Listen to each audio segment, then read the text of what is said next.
Patient ನೆನ್ಕೊತ್ತವ್ರು ನೋಡಿ ಕೇಳ್ರಿ. ಮನುಷ್ಯತ್ವ ಏನ್ ನಾಳೆ ನಿಮ್ಗೆ ಸರ್ಕಾರ ದವಾಖಾನೆಗ ಯಾರ ಸ್ಟಾಫ್ ನರ್ಸ್ ಯಾರದು ಯಾರು ಏನ್ ಬಿಹೇವ್ ಪೇಷಂಟ್ ಸಂಗಡ ಬಿಹೇವ್ ಮಾಡೋದು. ಒಬ್ಬ ಶಾಸಕೇಂದ್ರ ಜೊತೆಗೆ ಈ ರೀತಿ ಮಾತಾಡ್ತೀರಿ, ಪೇಷಂಟ್ ಜೊತೆಗೆ ಹೆಂಗ್ ಮಾತಾಡ್ತೀರಿ ನೀವು? ನಿಮ್ಗೆ ಯಾರು ಹೇಳೋದು ಕೇಳೋದು ಯಾರ ದವಾಖಾನೆ ಯಾರು? ಕಾಮನ್ ಸೆನ್ಸ್ ಮಾಡೋ ಒಬ್ಬರ ಜೊತೆಗೆ ಪೇಷಂಟ್ ಜೊತೆ ಹೆಂಗ್ ಮಾತಾಡ್ಬೇಕಂತ. ಆ ಪೇಷಂಟ್ ಅಷ್ಟು ನಳ್ಳಿ ಸಾಯ್ಲಕ್ಕಂತದ. ಆ ಪೇಷಂಟ್ ಕಳ್ಸಕ್ 4 ತಾಸು ಬೇಕು. ಒಬ್ಬ ಆಂಬುಲೆನ್ಸ್ ಡ್ರೈವರ್ ನೀವೇ ಹೇಳಿ ನಾವು ಹೋಗ್ಬೇಕಾ?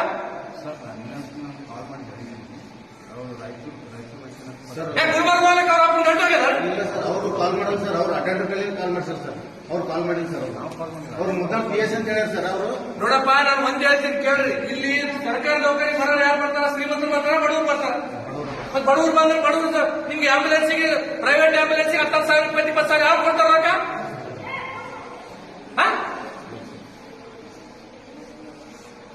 ನೀವೇನಿದ್ರಿ ಈಗ ಇನ್ಚಾರ್ಜ್ ಯಾರು ಇವತ್ತು? ಅಲ್ರಿ ನೀವು ಒಬ್ಬ ಶಾಸಕರು ಫೋನ್ ಮಾಡಿ ಅನ್ಕೋತಾರ, ಅವ್ರನ್ನ ಬೇಗ ಕಳಿಸ್ರಿ ಅಂತ ತಿಳ್ಕೊಂಡು ಹೇಳಿದ್ರೆ ಕಾಲ್ ಕಟ್ ಮಾಡ್ತಾರೆ.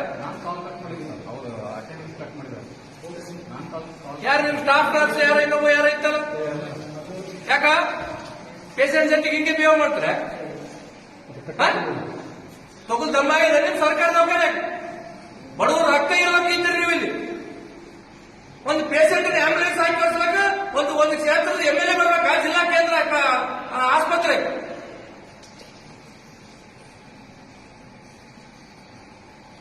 ಏನ್ರಿ? ಸ್ವಲ್ಪ ಮನುಷ್ಯತ್ವ ಬಂದಿಲ್ಲ ನಿಮ್ಗೆ ಏನಾನ?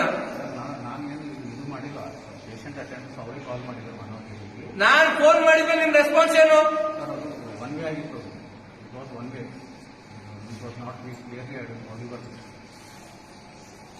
ನಿನಗೆ ಮೋದಿ ಕಾಣ್ತದೇನ? ನಾನು ಹೇಳ್ಬೇಕ ನಿನಗ MLA ನಾನು ಇದ್ದೀನಿ ಅಂತ ತಿಳ್ಕೊಂಡು ನಿನ್ಗೆ ಗೊತ್ತಾಗ್ತು.